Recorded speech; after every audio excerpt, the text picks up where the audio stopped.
하나님의 말씀은 욥기 22장 21절에서 28절까지의 말씀입니다. 욥이는 계속 고난을 겪고 있었고 어려움 속에 있었습니다.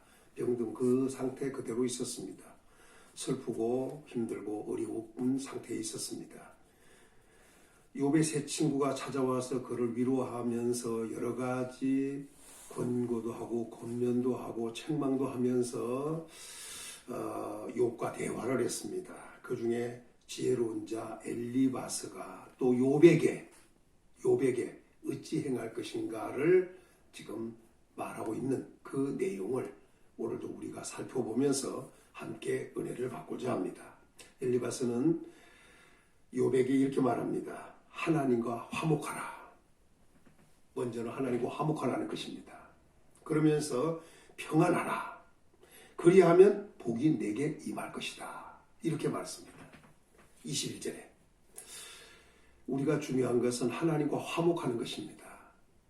하나님과 화목하여 평안한 관계를 이루어야 합니다. 그러면 저절로 복을 받게 되어 있습니다. 지금 우리도 하나님과 화목한가 이것이 중요합니다. 그런데 그 화목을 해결하기 위해 화목해 하기 위하여 예수님이 오셔서 십자가에 못 박혀 죽어주셨습니다. 그래서 에베소 2장에 보면 죄와 허물로 죽었던 우리라 했고 이 세상 풍속을 쫓고 공중것을 잡은 자의 뒤를 따랐을 때라 이랬습니다. 그래서 본질상 진노의 자녀들이라고 했습니다.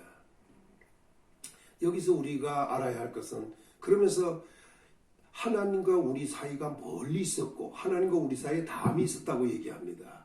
그런데 예수님이 오셔서 십자가에 못 박혀 죽어주셔서 하나님과 멀리 있던 우리를 가까워지게 하고 하나님과 우리 사이에 담이 있던 것을 헐어서 화목 평안의 관계를 만들어 주셨다고 했습니다. 예수님이 해주신 것입니다. 하나님과 화목하고 평안한 관계를 이루면 복을 받습니다. 그리고 고린도 후서 5장에 보면은 예수님이 오셔서 우리를 대신해 죽어주셨습니다. 분명히 죽으신 분은 예수님이지만 우리가 죽은 것으로 해 주셨습니다. 그리고 우리로 하여금 변화되게 해 주셨습니다. 이게 강권한 사랑이었는데 그 사랑에 의해서 우리는 이전 것을 지나가고 새 사람이 됐다고 했습니다. 그게 강권한 사랑으로 그렇게 해 주신 겁니다. 근데 그 내용 자체를 보면 이제는 우리를 위해 대신 죽어주시고 사신 예수님은 사셨는데 이제 우리를 대신해 죽어준 예수님을 위하여 우리는 살아야 됩니다.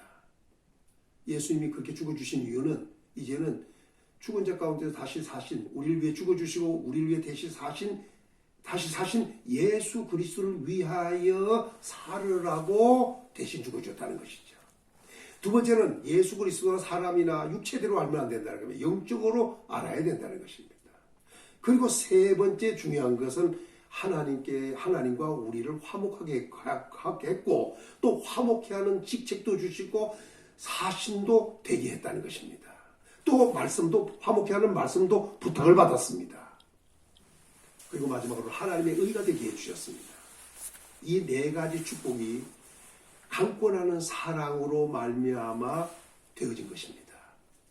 이걸 다르게 말씀을 하면 이전에 나는 나 자신을 위해 살았지만 이제는 예수님을 위해 사는 사람으로, 전에는 육체대로 살았지만 영으로 하는 사람으로, 전에는 불화하며 살았지만 화목해 하는 사람으로, 전에는 불의한 사람으로 살았지만 이제는 하나님의 의가 된 사람으로 바꿔준 겁니다. 이것이 바로 이전 것은 지나갔으니 새 것이 되었다. 그래서 이전 것과 새 것을 이렇게 구분했습니다. 그 중에 하나가 바로 화목해 하는 말씀을 부탁받은 자, 화목해 하는 직책을 맡은 자, 화목해 하는 사신이 된 이 역사입니다. 예수님은 화목해 하려고 오셨습니다. 하나님과 화목하게 했습니다. 이 직분을 우리가 받았으니 우리도 화목해야 됩니다. 또 화목하게 해야 됩니다. 하나님과 먼저 화목하면 평안한 관계가 될 것이고 평안한 관계가 되면 복을 받는다. 엘리바스가 욥에게 한 말입니다. 두 번째는 20에 이렇게 말합니다. 너는 하나님의 입에서 교훈을 받고 하나님의 말씀을 내 마음에 두라. 하나님의 입에서 나오는 교훈을 받고 하나님의 말씀을 내 마음에 두라. 말씀이 있는 자가 되어야 한다는 것입니다. 예? 하나님의 말씀이 있는 자. 이 말씀이 얼마나 중요하냐 하면 로마서 10장 17절에 보면 믿음은 들음에서 나고 들음은 그리스도의 말씀으로 말미암는다고 했습니다. 그리스도의 말씀으로 말미암는다고 했습니다. 그런데 이 말씀이 우리가 들어야 되는데 들으면 그 말씀에서 믿음이 난다고 했잖아요. 그런데 문제는 8절에 보면 말씀은 우리의 입에 있고 우리의 마음에 있어야 한다고 했습니다. 10장 8절에. 그러면서 이렇게 말씀을 합니다. 믿음의 말씀이니라. 하나님 말씀이 가까워 내 입에 있고 내 마음에 있다 하였으니 곧 우리가 전하는 믿음의 말씀이라. 믿음, 말씀 자체가 믿음의 말씀이라는 거예요. 그래서 그 말씀은 우리의 입에 있고 우리의 마음에 있어야 한다는 겁니다. 그러더니 10절에 가서 뭐라고 하냐면 사람이 마음으로 믿어 의에 이르고 입으로 신하여 구원에 이른다는 것입니다. 말씀이 내 마음에 있고 내 입에 있다면 그 사람은 마음에 있으면 믿어서 의에 이르게 될 것이고 입에 있다면 신하여 구원에 이르게 된다는 것입니다. 하나님의 말씀을 받아야 됩니다. 하나님의 말씀을 마음에 두어야 합니다. 말씀이 있는 성도가 바로 복 있는 성도입니다. 세 번째, 23절에 보니까 이렇게 말씀합니다. 내가 만일 전능자에게로 돌아가면 내가 지음을 받을 것이며 또 내 장막에서 불의를 멀리하리라. 여기서 아주 중요한 말씀을 하고 있는데 우리를 전능자에게 돌아가라는 겁니다. 이것은 회개입니다. 떠났던 자가 돌아가는 겁니다. 돌아갈 곳은 어디냐? 전능자에게로 돌아가라는 것입니다. 전능자는 못할 것이 없는 하나님께로 돌아가라는 것입니다.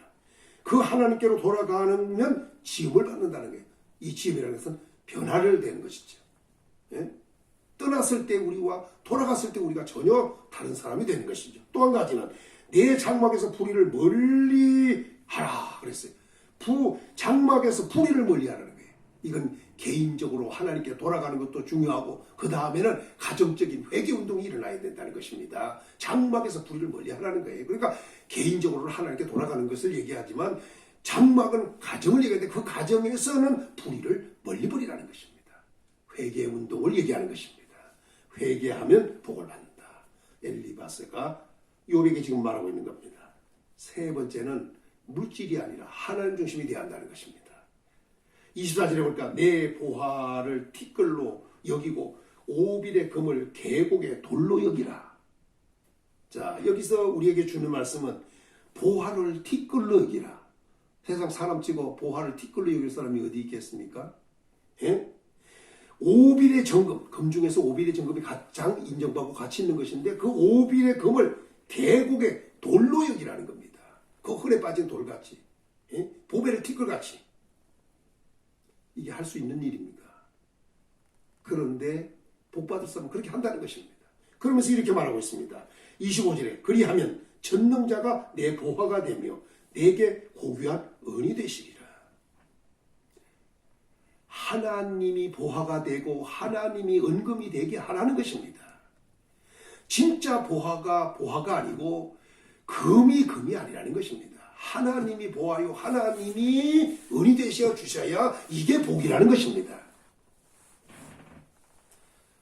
세상에 아무리 보화가 있고 금이 있어도 사실은 그것이 하나님 앞에는 가치가 없습니다. 하나님의 사람을 이렇게 바꿔지는 사람이 진짜 하나님의 사람이요 복받을 사람이다.